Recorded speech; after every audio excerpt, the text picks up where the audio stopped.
नमस्कार, मैं हूं साधना पांडे और आप देख रहे हैं सवाल छत्तीसगढ़ का। छत्तीसगढ़ में पीएम आवास सिर्फ एक योजना नहीं बल्कि अब सियासी जंग का मैदान बन चुका है। केंद्र कहता है कि गरीबों को उनका हक मिला है। बीजेपी दावा करती है कि 18 लाख आवास स्वीकृत हुए। तो सवाल ये उठता है कि अगर सब कुछ सही है तो कांग्रेस ने चुनौती क्यों दी? अगर पिछली सरकार दोषी थी तो नई सरकार की लिस्ट सामने क्यों नहीं आ रही है? केंद्रीय मंत्री शिवराज सिंह चौहान के बयान ने आवास की बहस को एक बार फिर से नई हवा दे दी और अब पीसीसी चीफ दीपक बैज ने सीधे तौर पर चैलेंज कर दिया। 2023 के बाद कितने पीएम आवास दिए हैं, इसकी लिस्ट जारी करने की मांग की गई। तो आज डिबेट में बड़ा सवाल यह है कि पीएम आवास में सच्चाई किसके साथ है? राजनीति हो रही है या सिर्फ गरीबों को उनका घर नहीं मिल रहा, उनके साथ पॉलिटिक्स की जा रही है? इन्हीं सवालों के साथ हम शुरुआत करेंगे और आज की बहस, जहां पे आज का विषय होगा गरीबों की छत छिड़ी सियासत।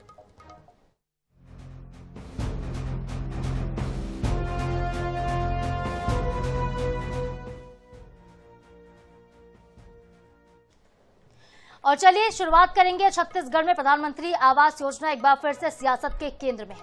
केंद्रीय मंत्री शिवराज सिंह चौहान के छत्तीसगढ़ दौरे के बाद पीएम आवास को लेकर आरोप और प्रत्यारोप का दौर तेज हो गया। बीजेपी जहां पे पिछली सरकार पर आवास के नाम पर धोखा देने तक का आरोप लगा रही, वहीं कांग्रेस ने इन सभी दावों को झूठा बताते हुए खुले तौर पर चैलेंज किया। आखिर पीएम आवास पर ये जो पूरी सियासत है क्यों हो रही है? किसके दावे में कितनी सच्चाई है? किसने क्या कुछ कहा? एक रिपोर्ट आप देखिए, फिर शुरुआत करेंगे बहस की।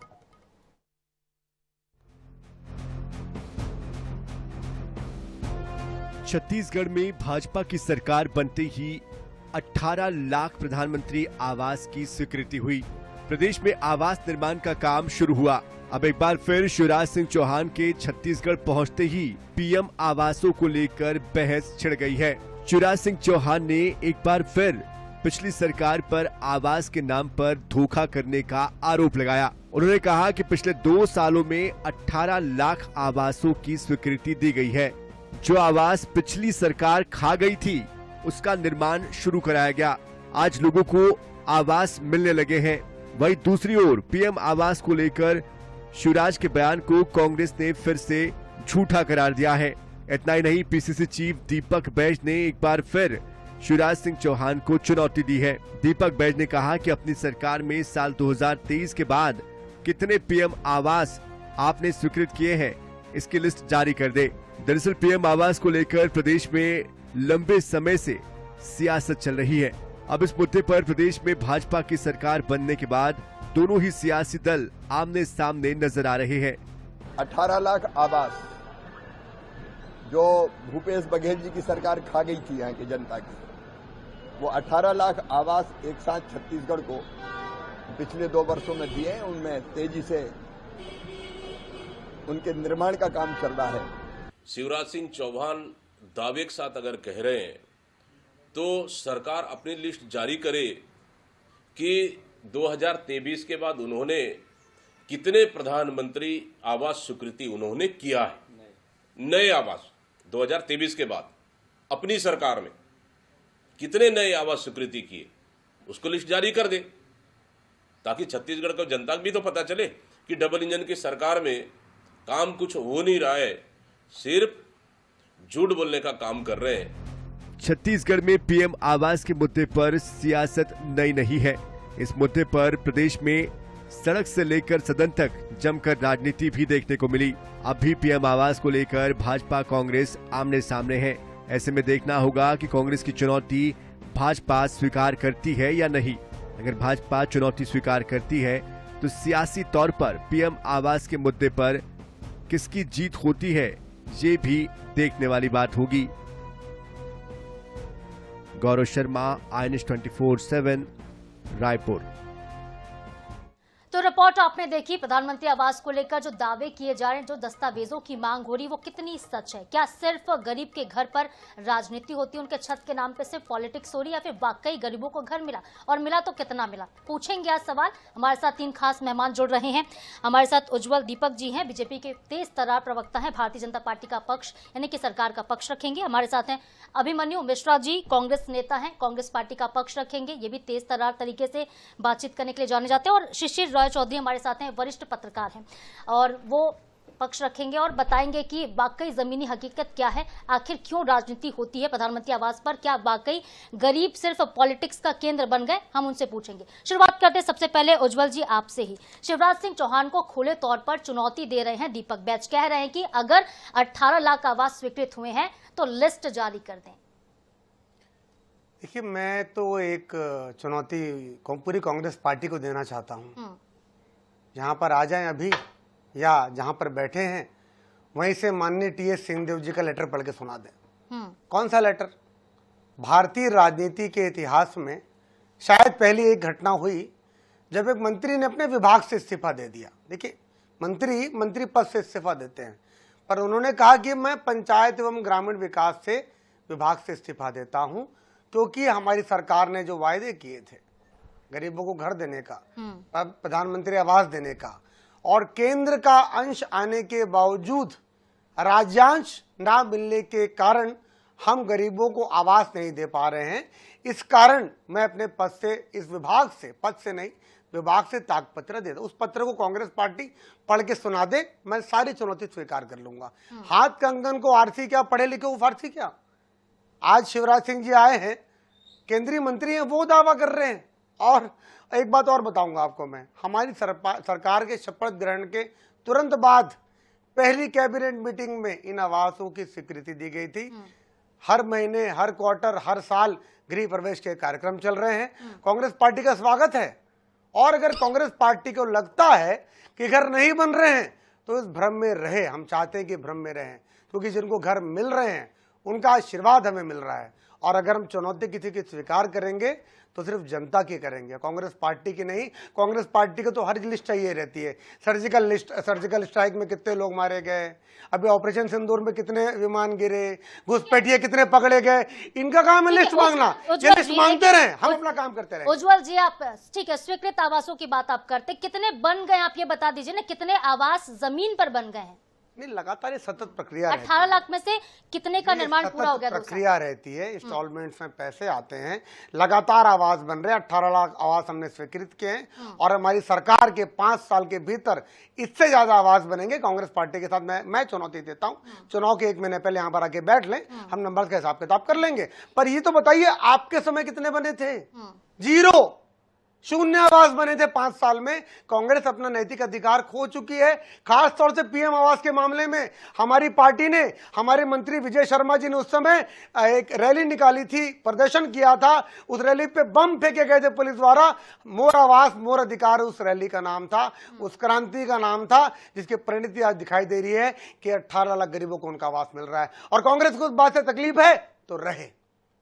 ठीक है, तो कांग्रेस पार्टी से ही पूछ लेते हैं कि क्या उनका कहना है इस पूरे मामले को लेकर। अभिमन्यु जी, कैग की रिपोर्ट आई थी मार्च 2023 तक की, जिसमें यह कहा गया कि अपात्रों की चांदी हुई और गरीबों का हक वहां पे डका लिया गया था।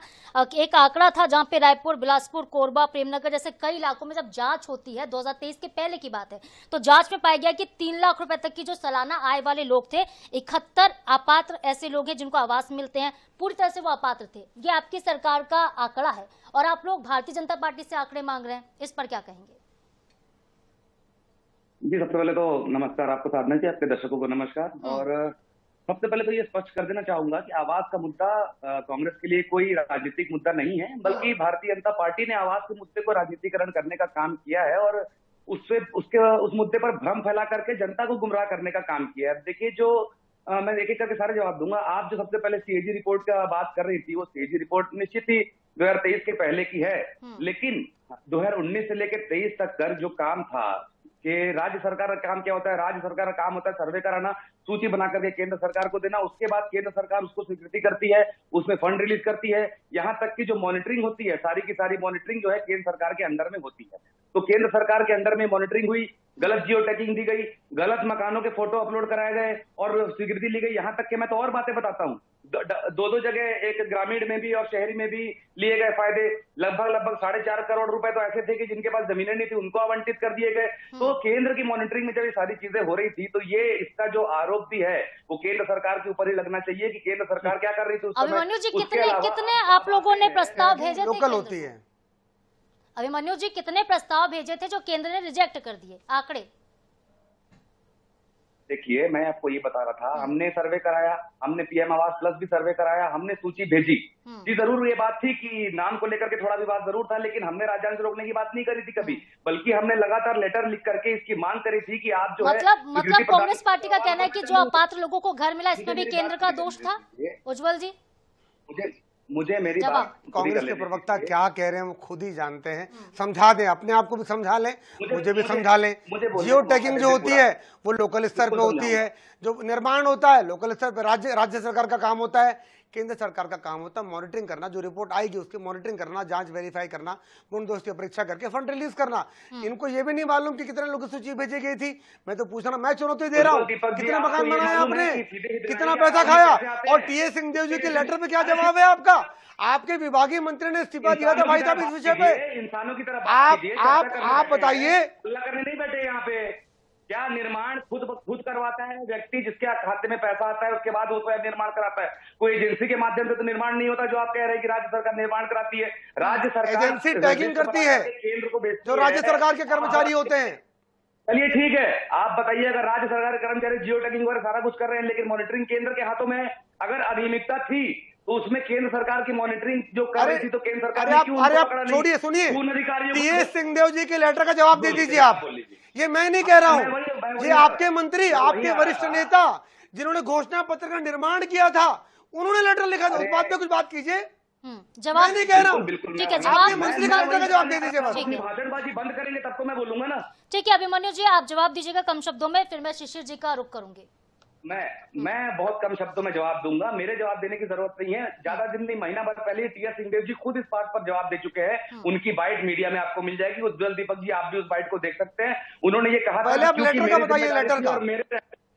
अरे बीच में मत टोकिए, जो व्यक्ति ने लेटर लिखा वो व्यक्ति बता रहा है, आपको उसका लेटर की बात कर रहे हैं। उस समय के लेटर में इस्तीफा दिया था भाई, इस्तीफा स्वीकार हुआ था उनका। अनियमितता की बात रही थी, अनियमितता की बात नहीं थी।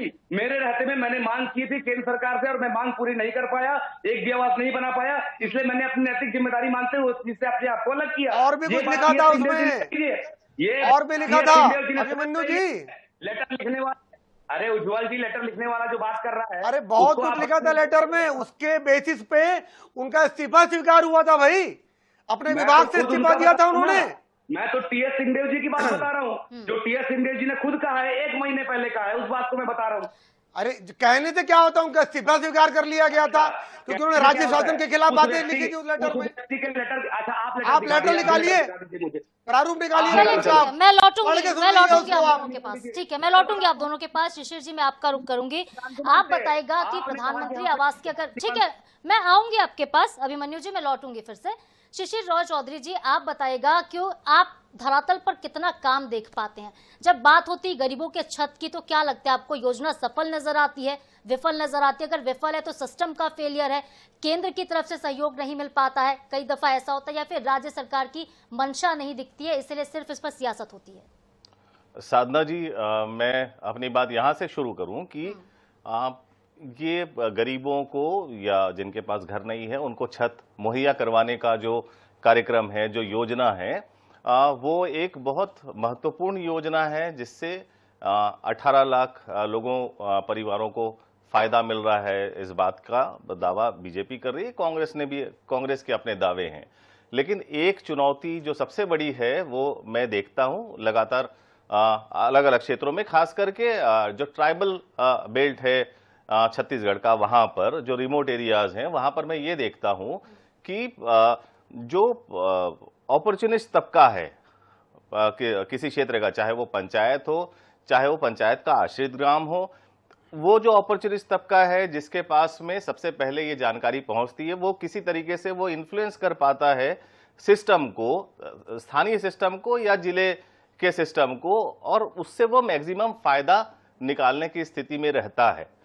एक इस चीज को इंश्योर करना पड़ेगा, जो गवर्नमेंट की एजेंसीज हैं और सरकार के जो प्रमुख हैं उनको एजेंसी से ये काम करवाना पड़ेगा कि जो अपॉर्चुनिस्ट हैं, जो इस ताक में रहते हैं कि भाई ये फंड रिलीज हुआ और उसका सबसे पहले फायदा हमको मिल जाए या हमारे लोगों तक पहुंच जाए, जो वास्तविक हकदार हैं, बहुत बार हमने ये देखा है कि वास्तविक हकदारों तक ये सुविधाएं नहीं पहुंच पाती हैं। दूसरी चुनौती जो मैं देखता हूं साधना जी, वो ये कि जो सक्सेसफुल डिस्ट्रिक्ट्स के लिस्ट है छत्तीसगढ़ के, अगर आप देखेंगे तो 20वें नंबर पे जशपुर आता है। बस्तर, मानपुर, मोहला जैसे जो पिछड़े हुए इलाके हैं या सुदूर नक्सल प्रभावित इलाके हैं, वो सूची में नीचे के स्थान पर आते हैं। तो ये एक बहुत बड़ी चुनौती है, क्योंकि वहां पर विकास की सबसे ज्यादा जरूरत है, वहां के लोगों को सपोर्ट की सबसे ज्यादा जरूरत है। तो सिस्टम को एंगेज करके उससे एफिशिएंटली काम करवाना पड़ेगा कि हकदार लोगों तक उनको सुविधाएं मिल सके, उनको उनका अधिकार मिल सके। बिल्कुल, जशपुर का आपने जिक्र किया, जबकि जशपुर तो गृह जिला है मुख्यमंत्री का, शिशिर जी। फिर वहां पे क्योंकि काफी काम हम देख रहे हैं कि जशपुर में हो रहे हैं बड़ी तेजी से, विकास के भी काम हो रहे हैं, बड़ी बड़ी सौगातें मिल रही हैं, प्रधानमंत्री आवास में क्यों पिछड़ा हुआ नजर आ रहा है जशपुर? मैंने वही कहा कि जो हकदार लोग हैं उनका जो इन्वॉल्वमेंट है ना, कोई भी योजना को सफल करना है तो हैंड होल्डिंग चाहिए। मैंने उसमें अगर आम लोग जुड़ते हैं सीधे सीधे तौर पे तो वो योजना ज्यादा स्पीडली सफल होती है। चूंकि वहां पर अवेयरनेस का अभाव है, ग्रामीण क्षेत्र है, आदिवासी बेल्ट है, तो उसके लिए वहां पर अवेयरनेस प्रॉपर तरीके से आए, एजेंसीज लोगों के अंदर में ये आत्मविश्वास जगा पाए कि भाई तुम्हारा काम होगा, न कि सिर्फ वो लोग जो अपना लिखा पढ़ी करवा सकते हैं या कर सकते हैं, जिसको मैं अपॉर्चुनिस्ट तबका कहता हूं समाज का, सिर्फ उनका ही काम हो। ठीक है, इनका इन्वॉल्वमेंट, इनका एंगेजमेंट इंश्योर करना बहुत ज्यादा जरूरी है। ठीक है सर, मैं उज्जवल जी फिर से आपके पास आऊंगी। शिवराज सिंह चौहान आरोप लगा रहे हैं कि पिछली सरकार ने आवास खा लिए हैं। अगर खा लिए तो कितने अधिकारियों पर एफआईआर हुई? पिछले 2 साल में कितनी कार्रवाई हुई है? अगर भ्रष्टाचार हुआ कांग्रेस की 5 साल की सरकार में तो? शिवराज सिंह जी केंद्रीय मंत्री हैं आप पंचायत एवं ग्रामीण विकास विभाग के, और उन्होंने जो स्टेटमेंट दिया है उसका मतलब ये कि उन्होंने दिया ही नहीं। 18 लाख आवास जो हमने दिए वो कांग्रेस पार्टी को अपने कार्यकाल में देने थे, और वो जब असफल हो गए। लेकिन सर, जो कैग की रिपोर्ट कहती है, कैग की रिपोर्ट में भी तो अपात्र लोगों को लाभ मिला, बिना जमीन के भुगतान हुआ, दोहरा फायदा हुआ। 35 लोग पहले ही आवास ले चुके थे, उनको आवास मिला। महिलाएं पिछड़ गई, बल्कि महिलाओं को प्राथमिकता दी जानी थी। 50% से ज्यादा महिलाओं को नहीं मिला आवास। रायपुर, बिलासपुर, कोरबा, प्रेमनगर, ये अच्छे इलाके हैं जो प्रभावित रहे। अगर ये कैग की रिपोर्ट कहती है तो इसके बाद क्या कार्रवाई हुई? क्या सरकार ने कोई एक्शन लेना आवश्यक नहीं समझा इस पर? जी बिल्कुल, इसमें आवश्यक कार्रवाई होनी चाहिए, और मैं सरकार से बात करके, शासन प्रशासन मंत्रालय में बात करके आपको उसका अपडेट भी दे दूंगा कि इसमें क्या कार्रवाई हुई है। क्योंकि विषय आज दूसरा था तो मैंने उस पर डेटा नहीं लिया। पर शिवराज सिंह जी की बात का आपको गहराई समझनी चाहिए कि वो भारतीय जनता पार्टी की सरकार ही है जिन्होंने गरीबों के लिए इस आवास योजना को स्वीकृत करवाया। इसका नाम भी चेंज किया। देखिए, इसमें किसी का नाम नहीं आता। पहले ये इंदिरा आवास के नाम से जाना जाता था। ग्रामीण अंचलों में आज भी लोग इसी नाम से इसको पहचानते हैं, और हमने इसको प्रधानमंत्री आवास का नाम दिया। और इस योजना को पूरा ना करने के कारण जो आवास चोरी किए गए, उसके कारण जनता ने सीएम हाउस चोरी कर लिया कांग्रेस से। जिस जनता को मुख्यमंत्री ने आवास से वंचित रखा, उसी जनता ने मुख्यमंत्री को और उनके मंत्रियों को उनके सरकारी आवास से वंचित कर दिया। बस यही वानगी है, यही न्याय हुआ इस 5 सालों में। ठीक है, अभिमन्यु जी, चुनाव में सबसे बड़ा मुद्दा पीएम आवास भी था, तो क्या जो सरकार बदली है उसके पीछे ये वजह है जो उज्जवल दीपक जी बता रहे हैं? ये मैंने तो पहले ही कहा कि आवास को लेकर के भारतीय जनता पार्टी ने राजनीति की, भारतीय जनता पार्टी ने भ्रम फैलाया, अपनी ओर से आवास को रोका, और उसके बाद उसका आरोप छत्तीसगढ़ सरकार पर मढ़ा। देखिए, मैंने पहले भी कहा कि डायरेक्ट जो है, जो पैसे आते हैं वो हितग्राही के खाते में पैसे आते हैं, उसके बाद हितग्राही उसमें काम कराता है। राज्य सरकार का इतना ही काम होता है, राज्य सरकार सूची बना करके देती है, बाकी पूरा काम मॉनिटरिंग से लेकर के केंद्र सरकार का होता है। अब शिवराज जी के बयान पर यह कहना चाहूंगा कि शिवराज जी का तो बयान बहुत गैर जिम्मेदाराना है, बहुत सीनियर व्यक्ति है, बहुत वरिष्ठ राजनीतिज्ञ है, लेकिन अभी की स्थिति में शायद वो अपने राजनीतिक करियर क्राइसिस में चल रहे हैं, इसलिए इस प्रकार की बातें करते हैं। खा गए अगर कहने का मतलब, आपने सही सवाल किया कि कौन से अधिकारी पे एफआईआर हो गई, कौन से अधिकारी पे कार्रवाई हो गई या नेता पे कार्रवाई हो गई। जो भी इसमें आरोपी हैं आप उसमें कार्रवाई करें। सीबीआई, ईडी, सीएजी की रिपोर्ट की आप स्वयं बात कर रहे थे, उसमें बहुत सारी चीजें जो है खुलकर सामने आई है कि ये सारी जो अनियमितताएं इसमें हुई हैं। उसके बाद इस प्रकार की बात करना, वो स्वयं कृषि मंत्री हैं, जब छत्तीसगढ़ में आ रहे हैं तो उनको ये भी दिखना चाहिए कि धान के बोरे लेके जो है बस्तर से लेके नारायणपुर तक के किसान रोड पर बैठे हुए चक्का जाम कर रहे हैं, उस पर तो उन्होंने कोई प्रतिक्रिया नहीं दी, आवास पर पे आरोप प्रत्यारोप करके चले गए। तो आवास को लेकर के राजनीति नहीं होनी चाहिए और नई स्वीकृति ठीक है, राजनीति नहीं होनी चाहिए, लेकिन मैं उज्जवल जी के बयान को आगे बढ़ाती हूँ। जो टी.एस. सिंहदेव के पत्र का वो जिक्र करते हैं, वो पत्र जिसमें उसने लिखा है उन्होंने कि पीएम आवास योजना के अंतर्गत आवास विहीन लोगों को घर बनाकर देना था। उन्होंने भूपेश बघेल को पत्र लिखा था कि मैंने आपसे चर्चा की, राशि आवंटन का अनुरोध किया था, लेकिन इस योजना में राशि उपलब्ध नहीं हुई और इसीलिए प्रदेश में 8 लाख लोगों के लिए आवास नहीं बनी। ये लेटर है टी.एस. सिंहदेव का। अब इस पर आप जवाब सिर्फ इसी का जवाब दे दीजिए बस कि पैसा कौन नहीं देता था, केंद्र की राज्य। बीच में मैं नहीं बोलता, आपको बीच में इतनी बोलने की आदत क्यों है मुझे बताइए। नहीं, आप भ्रम और झूठ फैला रहे हैं ना, आपको टोकना जरूरी। आप क्या बोल रहे हैं, केंद्र ने पैसा नहीं दिया, केंद्र ने रोका। आपके मंत्री लिख रहे हैं कि मैंने पैसा मांगा, आपने नहीं दिया। इस बात का जवाब दीजिए आप। आपको साल 1.5 साल से तो मैं ही देख रहा हूँ झूठ बोलते टीवी पे, क्या टोकता हूँ मैं आपको? आपको अपना मौका मिलता है, जवाब दिया कीजिए। देखिए मैंने झूठ बोला, वही कहा, आप इस झूठ का जवाब दे दीजिए बस। अरे आपकी इतने कुकुर्म करके कहाँ जाएंगे अभिमन्यु जी? पूरी पार्टी झूठ पट्टी की पार्टी है, जवाब आप देने नहीं देते। अरे इस झूठ का जवाब दे दीजिए बस, मैं बाकी स्वीकार कर लूंगा। चलिए इस झूठ का जवाब दे दीजिए, मैं स्वीकार कर लूंगा। बाकी शर्म आनी चाहिए आपको इस डिबेट में आने के पहले। बेशरम लोग हैं, खुद बोलने दूसरे को बोलने नहीं देते। अरे आधी सरकार जेल में है, आधी बेल में है, कोयला भी चोरी किया, आवास भी चोरी किया, और आप मुझे बताएंगे कि मैं झूठ बोलता हूं? शर्म आनी चाहिए आपको ये बात बोलते हुए। जरा गिरिबान में जाके देखिए पहले आप। 5 साल सिर्फ घोटाला किया आपकी सरकार ने। अपनी बारी का इंतजार किया कीजिए ना। नौकरी की चोरी की, गरीबों के घर की चोरी की, कोयला की चोरी की। अरे बाप रे, और आप मुझे बोल रहे हैं मैं झूठ बोलता हूं? शब्द वापस लीजिए, माफी मांगिए मुझसे आप अभी यहाँ पे। ठीक है सर, ये बोलकर हॉट टॉप की तरफ बढ़ता जा रहा है। इस तरह से बातचीत नहीं होगी, किसी की आवाज को दबाया नहीं जा सकता। अभिमन्यु जी, आप कह रहे हैं आपको समय नहीं मिल रहा है, हम सुनेंगे आपको, 1 मिनट देते हैं। जवाब देने नहीं देंगे, ये बीच में चिल्लाते चीखते रहते, पता नहीं किस प्रकार के लोगों को भेजा जाता है भारतीय जनता पार्टी की तरफ से। अरे अच्छे पढ़े लिखे प्रवक्ताओं को भेजा जाता है, बेशर्म झूठ बोलने वालों को नहीं भेजा जाता प्रवक्ताओं को। आप अधिकारिक प्रवक्ता भी हैं कि नहीं कांग्रेस पार्टी के? आपकी हिम्मत कैसे हुई बात बोलने की? कैसे लोगों को भेजा जाता है?